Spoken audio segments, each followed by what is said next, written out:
ಶ್ರೀಕೃಷ್ಣಾಯ ನಮಃ. ವಸುದೇವಸುತಂ ದೇವಂ ಕಂಸಚಾಣೂರಮರ್ದನಂ ದೇವಕೀ ಪರಮಾನಂದಂ ಕೃಷ್ಣಂ ವಂದೇ ಜಗದ್ಗುರುಂ.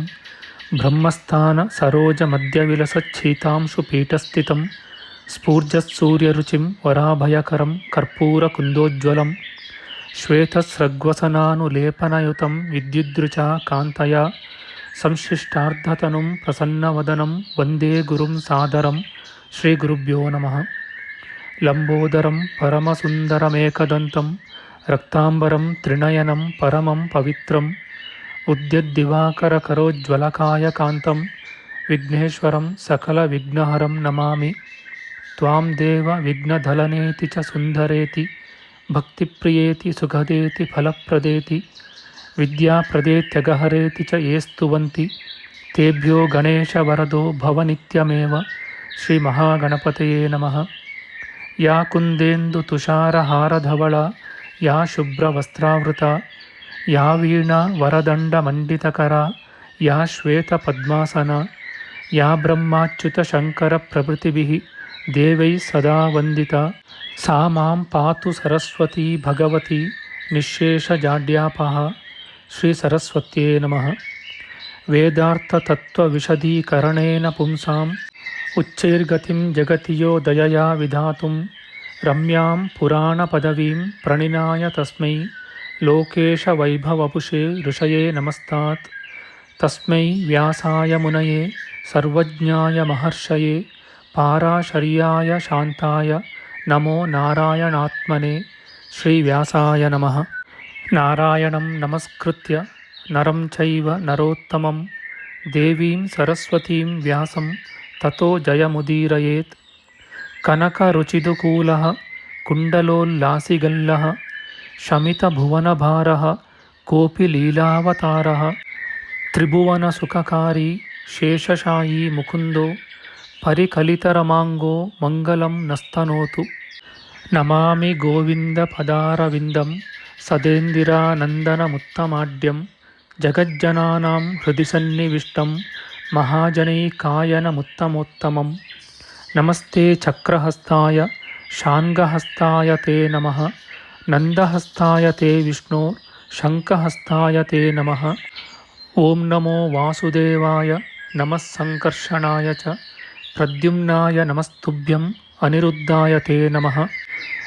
ದಂಷ್ಟ್ರಾಗ್ರೇಣೋ ಧೃತಾ ಗೌರು ದಧಿಪರಿವೃತಾ ಪರ್ವತೈರ್ನಿಮ್ನಗಾಭಿಃ ಸಾಕಂ ಮೃತ್ಪಿಂಡವದ್ಬೃಹದುರ್ವಪುಷಾನಂತರೂಪೇಣ ಯೇನ ಸೋಯಂ ಕಂಸಾಸುರಾರಿರ್ಮುರನರಕದಶಾಸ್ಯಾಂತಕೃತ್ಸರ್ವಸಂಸ್ಥಃ ಕೃಷ್ಣೋ ವಿಷ್ಣುಃಸುರೇಶೋ ನುದತು ಮಮ ರಿಪೂನ್ ಆದಿದೇವೋ ವರಾಹಃ. ನಮಸ್ತಸ್ಮೈ ವರಾಹಾಯ ಲೀಲಯೋದ್ಧರತೆ ಮಹೀಂ ಖುರಮಧ್ಯಗತೋ ಯಸ್ಯ ಮೇರುಖಣಖಣಾಯತೆ. ಶ್ರೀ ವರಾಹಮೂರ್ತಯೇ ನಮಃ. ಪ್ರಿಯ ಬಾಂಧವರೇ, ನಮ್ಮ ಈ ಶ್ರೀ ಲಾಲೀಕೃಷ್ಣ ಚಾನಲ್ಗೆ ಸ್ವಾಗತ.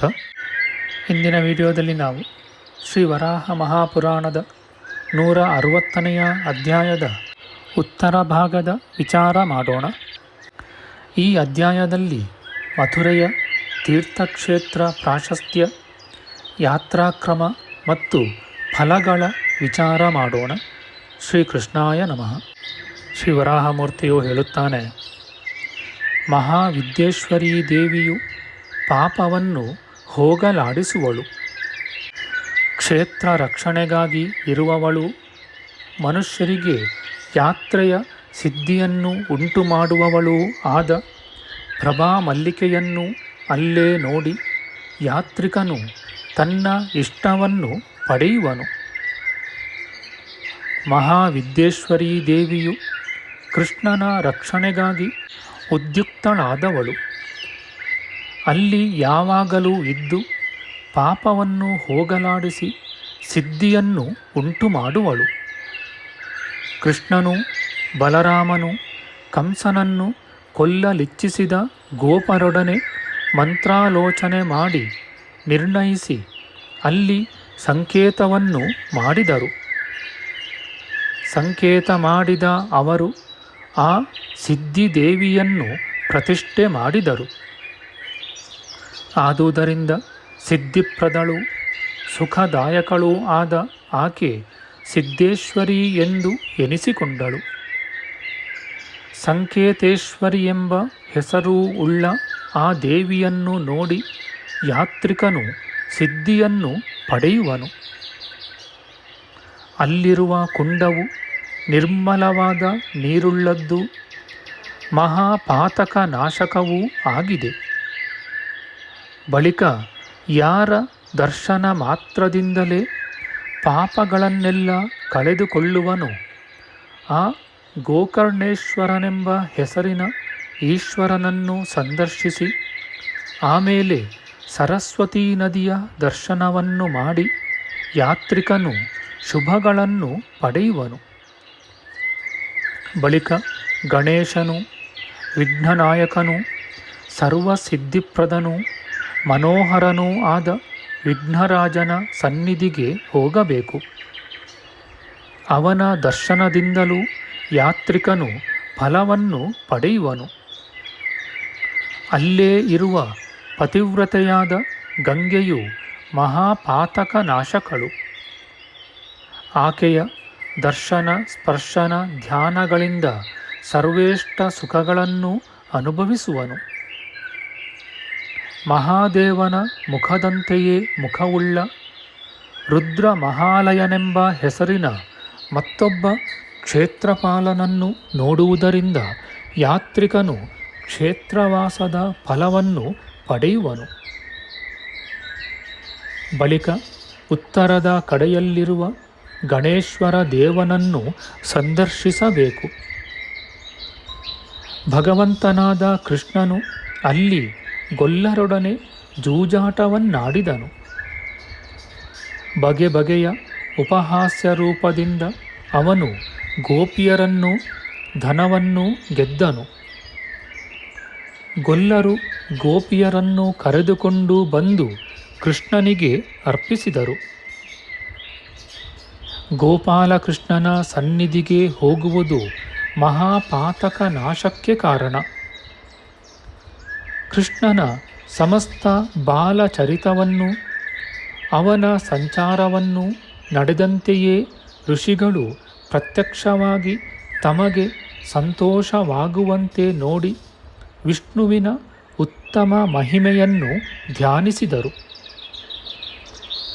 ಬಳಿಕ ಯಮುನೆಯ ನೀರಿನಲ್ಲಿ ನಿರ್ಮಲವೂ ರುದ್ರ ಮಹಾಲಯವೆಂಬ ಹೆಸರುಳ್ಳದ್ದೂ ಆದ ಮಹಾತೀರ್ಥಕ್ಕೆ ಹೋಗಿ ಸ್ನಾನಾಚಮನಾದಿಗಳನ್ನು ಮಾಡಿ ಪಿತೃಗಳಿಗೆ ತರ್ಪಣವನ್ನು ಮಾಡಬೇಕು. ಆಮೇಲೆ ಮಹಾಪುಣ್ಯವಾದ ಗಾರ್ಗ್ಯ ತೀರ್ಥಕ್ಕೆ ಯಾತ್ರಿಕನು ಹೋಗಬೇಕು. ಅನಂತರ ಭದ್ರೇಶ್ವರ ಮಹಾತೀರ್ಥದಲ್ಲೂ ಸೋಮತೀರ್ಥದಲ್ಲೂ ಸ್ನಾನ ಮಾಡಿ ಸೋಮೇಶ್ವರ ದೇವನನ್ನು ಸಂದರ್ಶಿಸಿ ಯಾತ್ರೆಯ ಫಲವನ್ನು ಪಡೆಯಬೇಕು.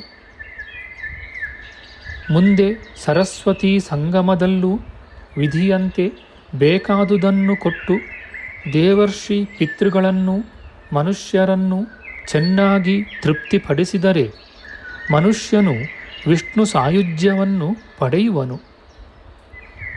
ಹೀಗೆಯೇ ಮಹಾಪಾತಕ ನಾಶಕಗಳಾದ ಘಂಟಾಭರಣಕ ತೀರ್ಥದಲ್ಲೂ, ಗರುಡಕೇಶವ ತೀರ್ಥದಲ್ಲೂ, ಧಾರಾಲೋಪನಕ ತೀರ್ಥದಲ್ಲೂ, ಖಂಡವೇಲಕ ತೀರ್ಥದಲ್ಲೂ, ಮಂದಾಕಿನಿಯ ಸಂಯಮನ ತೀರ್ಥದಲ್ಲೂ, ಅಸಿಕುಂಡ ತೀರ್ಥದಲ್ಲೂ, ಗೋಪತೀರ್ಥದಲ್ಲೂ, ಮುಕ್ತಿಕೇಶ್ವರ ತೀರ್ಥದಲ್ಲಿಯೂ, ವೈಲಕ್ಷ ಗರುಡ ತೀರ್ಥದಲ್ಲೂ ಸ್ನಾನ ದಾನಾದಿಗಳನ್ನು ಮಾಡಬೇಕು.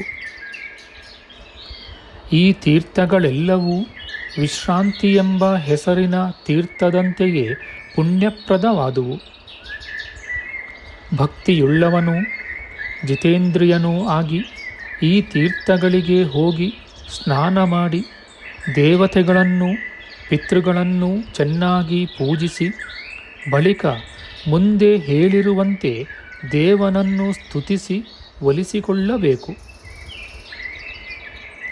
ಸಪ್ತರ್ಷಿಗಳಿಂದ ಸ್ತುತನಾದ ಅವಿಮುಕ್ತೇಶ, ದೇವೇಶ, ನಿನ್ನ ಆಜ್ಞೆಯಿಂದ ನನ್ನ ಮಥುರಾ ಯಾತ್ರೆಯು ಸಫಲವಾಗಲಿ. ಎಂದು ಕ್ಷೇತ್ರಪಾಲನಾದ ದೇವದೇವೇಶ ಶಿವನಿಗೆ ವಿಜ್ಞಾಪಿಸಿ ವಿಶ್ರಾಂತಿ ತೀರ್ಥದಲ್ಲಿ ಸ್ನಾನ ಮಾಡಿ ಪಿತೃಗಳಿಗೆ ತರ್ಪಣವನ್ನು ಮಾಡಿ ಗತಶ್ರಮ ದೇವನನ್ನು ಪ್ರದಕ್ಷಿಣೆ ಮಾಡಿ ಸ್ತುತಿಸಿ ಸಂದರ್ಶಿಸಿ ವಂದಿಸಬೇಕು. ಬಳಿಕ ಸುಮಂಗಲ ಕ್ಷೇತ್ರಕ್ಕೆ ಹೋಗಿ ಸರ್ವಮಂಗಳ ಮಾಂಗಲ್ಯೆ ಶಿವೆ ಸರ್ವಾರ್ಥ ಸಾಧಿಕೆ, ನಿನ್ನ ಪ್ರಸಾದದಿಂದ ನನ್ನ ಯಾತ್ರೆಗೆ ಸತ್ಫಲವು ಬರಲಿ ಎಂದು ಶಿವೆಯಲ್ಲಿ ಯಾತ್ರೆಯ ಸಿದ್ಧಿಯನ್ನು ಬೇಡಬೇಕು. ಮಹಾಶಿವನಿಂದ ರಕ್ಷಿತನಾದ ಪಿಪ್ಪಲಾದನೆಂಬ ಮಹಾ ತಪಸ್ವಿಯು ಆ ಶಿವನ ತಲೆಯ ಮೇಲೆ ಗಂಧವನ್ನು ಲೇಪಿಸಿ ತನ್ನ ಹೆಸರನ್ನು ಬರೆದು ಪ್ರತಿಷ್ಠೆ ಮಾಡಿ ಪೂಜಿಸಿದನು. ಆ ಪಿಪ್ಪಲಾದೇಶ್ವರನೆಂಬ ದೇವನನ್ನು ವಿಶ್ರಾಂತನಾಗಿ ಪ್ರದಕ್ಷಿಣ ಮಾಡಿದರೆ ಯಾತ್ರೆಯ ಫಲವನ್ನು ಚೆನ್ನಾಗಿ ಪಡೆಯುವನು. ಆಮೇಲೆ ಮಹಾದುಷ್ಟರನ್ನು ನಿವಾರಣೆ ಮಾಡುವ ಕರ್ಕೋಟಕ ನಾಗನನ್ನು ನೋಡಿ ಬಳಿಕ ಕೃಷ್ಣನಿಂದ ನಿರ್ಮಿತಳಾದ ದುರ್ಗಾದೇವಿಯ ಸಮೀಪಕ್ಕೆ ಹೋಗಬೇಕು. ಕಂಸನು ಕುಮಂತ್ರಾಲೋಚನೆಯಿಂದ ಮಾಡಿದ್ದ ಭೇದೋಪಾಯವನ್ನು ಕೃಷ್ಣಾದಿಗಳು ಮೊದಲು ಕೇಳಿದೆಡೆಯಲ್ಲಿ ಸುಖಕರವಾದ ಕಾರ್ಯಗಳನ್ನೇ ಮಾಡುವ ಆ ಕೃಷ್ಣನು ಸುಖವಾಗಿ ಮಂಡಿಸಿರುವಂತೆ ಶಕುನಕ್ಕಾಗಿ ಸ್ಥಾಪಿಸಿರುವ ವರಪ್ರದನಾದ ಸುಖಾವಾಸನೆಂಬ ದೇವನನ್ನು ಸಂದರ್ಶಿಸಬೇಕು. ಕೃಷ್ಣನು ಮಧುರೆಗೆ ಪ್ರವೇಶಿಸುವಾಗ ತನಗೆ ಜಯಸೂಚಕವಾದ ಧ್ವನಿಯು ಸರಳವಾಗಿ ಬಲಗಡೆಯಿಂದ ಕೇಳಿದೆಡೆಯಲ್ಲಿ ತನ್ನ ಸಹೋದರಿಯೂ ಅತಿ ಸುಖಪ್ರದಳೂ ಆದ ದುರ್ಗಿಯನ್ನು ತನ್ನ ಮನಸ್ಸಿನಲ್ಲಿ ಸ್ಮರಿಸಿದನು. ಕೃಷ್ಣನು ತಾನು ಭಯಪೀಡಿತನಾಗಿ ಸ್ಮರಿಸಿದ ಸಿದ್ಧಿಪ್ರದಳಾದ ಆ ಚಂಡಿಕಾದೇವಿಯನ್ನು ಆರ್ತಿಹರೆ ಎಂಬ ಹೆಸರಿನಿಂದ ಅಲ್ಲಿ ಸ್ಥಾಪಿಸಿದನು. ದೇವಿಯ ಸರ್ವಾರ್ತಿಹರಣ ರೂಪವನ್ನು ನೋಡಿದ ಮನುಷ್ಯನು ಸುಖವನ್ನು ಪಡೆಯುವನು. ಮುಂದೆ ಅತಿ ಶುಭವನ್ನು ಶುಭ ಶಕುನವನ್ನು ಬೇಡುವ ಕೃಷ್ಣನಿಗೆ ಕಂಸನನ್ನು ಸಂಹರಿಸುವುದಕ್ಕೆ ಸಹಾಯ ಮಾಡಲು ಆ ದೇವಿಯು ಉದಿಸಿದಳು. ಉತ್ತರದಲ್ಲಿರುವ ಅವಳನ್ನು ನೋಡಿ ಮನುಷ್ಯನು ಸರ್ವೇಷ್ಟಾರ್ಥಗಳನ್ನು ಪಡೆಯುವನು. ಕಂಸನ ಜಟ್ಟಿಗಳನ್ನು ಕೊಲ್ಲಬೇಕೆಂಬ ಇಚ್ಛೆಯಿಂದ ಕೃಷ್ಣನು ವಜ್ರಾನನನನ್ನು ಧ್ಯಾನಿಸಿ ಬಳಿಕ ಆ ಜಟ್ಟಿಗಳನ್ನು ಕೊಂದು ಆಮೇಲೆ ವಜ್ರಾನನ ದೇವನನ್ನು ಅಲ್ಲಿ ಕಲ್ಪಿಸಿದನು. ವಜ್ರಾನನ ದೇವನು ಆ ಕೃಷ್ಣನ ಮನೋರಥಗಳನ್ನೆಲ್ಲ ಸಫಲವನ್ನಾಗಿ ಮಾಡಿದನು. ಕೃಷ್ಣನು ಎಲ್ಲ ದೇವತೆಯರಿಗೂ ಅವರವರಿಗೆ ಬೇಕಾದ ಯಜ್ಞವನ್ನು ಮಾಡಿದನು.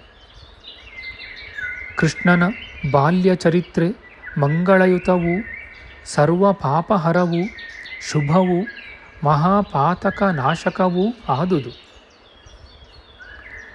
ಬಳಿಕ ಮಥುರೆಯವರ ಕುಲೇಶ್ವರನೂ ವರದನೂ ಆದ ಸೂರ್ಯದೇವನನ್ನು ಸಂದರ್ಶಿಸಿ ಅಲ್ಲೇ ದಾನವನ್ನು ಕೊಟ್ಟು ಯಾತ್ರೆಯನ್ನು ಮುಗಿಸಬೇಕು.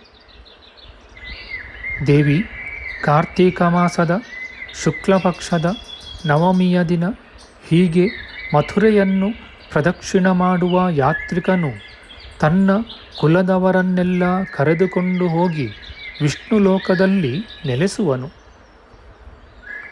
ಎಲ್ಲ ದಿಕ್ಕನ್ನೂ ಸುತ್ತುವಾಗ ಯಾತ್ರಿಕನು ಎಷ್ಟು ಹೆಜ್ಜೆಗಳನ್ನು ಇಡುವನೋ ಅಷ್ಟು ಜನ ಅವನ ವಂಶೋತ್ಪನ್ನರು ಶಾಶ್ವತವಾದ ಸೂರ್ಯಲೋಕದಲ್ಲಿ ನಿಲ್ಲುವರು.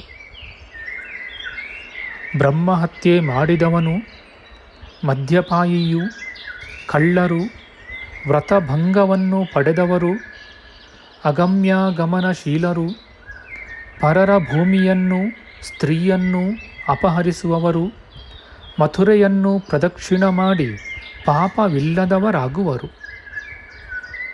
ದೂರ ದೇಶದಿಂದ ಮಥುರೆಗೆ ಹೋಗಿ ಪ್ರದಕ್ಷಿಣೆ ಮಾಡಿ ಬಂದ ಮನುಷ್ಯನನ್ನು ನೋಡಿದವರು ರೋಗರಹಿತರಾಗಿ ಪವಿತ್ರರಾಗುವರು. ಬಹುದೂರದಲ್ಲಿದ್ದು ಮಥುರೆಗೆ ಹೋಗಲು ಸಾಧ್ಯವಿಲ್ಲದವರು ಮಥುರೆಗೆ ಹೋಗಿ ಯಾತ್ರೆ ಮಾಡಿದ ಮನುಷ್ಯನ ವಿಚಾರವನ್ನು ಕೇಳಿದರೂ ಸರ್ವ ಪಾಪಗಳನ್ನು ಕಳೆದುಕೊಂಡು ಪರಮಪದವನ್ನು ಪಡೆಯುವರು. ಇತಿ ಶ್ರೀ ವರಾಹಪುರಾಣೆ ಮಥುರಾ ಪರಿಕ್ರಮ ಪ್ರಾದುರ್ಭಾವೋ ನಾಮ ಷಷ್ಠಧಿಕಶತತಮೋಧ್ಯಾಯ. ಶ್ರೀಕೃಷ್ಣಾರ್ಪಣಮಸ್ತು.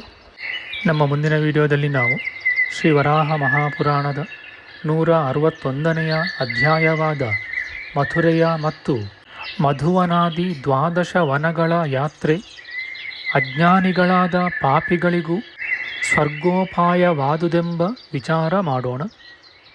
ಆಧ್ಯಾತ್ಮಿಕ ಚರ್ಚೆ ಮತ್ತು ವಿಚಾರ ವಿನಿಮಯಕ್ಕಾಗಿ ಶುರು ಮಾಡಿದ ಈ ಚಾನಲ್ನಲ್ಲಿ ನಾವು ಅಪ್ಲೋಡ್ ಮಾಡುವ ಎಲ್ಲ ವಿಡಿಯೋಗಳನ್ನು ಸಂಪೂರ್ಣವಾಗಿ ನೋಡಿ ನಿಮ್ಮ ಸಲಹೆಗಳನ್ನು ಕಮೆಂಟ್ ಬಾಕ್ಸ್ನಲ್ಲಿ ಬರೆಯಿರಿ. ದಯವಿಟ್ಟು ಈ ಚಾನಲ್ಗೆ ಸಬ್ಸ್ಕ್ರೈಬ್ ಮಾಡಿ ಹಾಗೂ ಬೆಲ್ ಬಟನ್ ಒತ್ತಿ ನಾವು ಹಾಕುವ ಎಲ್ಲ ವಿಡಿಯೋಗಳನ್ನು ನೋಡಿ ಪ್ರೋತ್ಸಾಹಿಸಿ. ಕೃಷ್ಣಂ ನಾರಾಯಣಂ ವಂದೇ ಕೃಷ್ಣಂ ವಂದೇ ವ್ರಜಪ್ರಿಯಂ ಕೃಷ್ಣಂ ದ್ವೈಪಾಯನಂ ವಂದೇ ಕೃಷ್ಣಂ ವಂದೇ ಪೃತಾಸುತಂ. ಶ್ರೀಕೃಷ್ಣಾಯ ನಮಃ.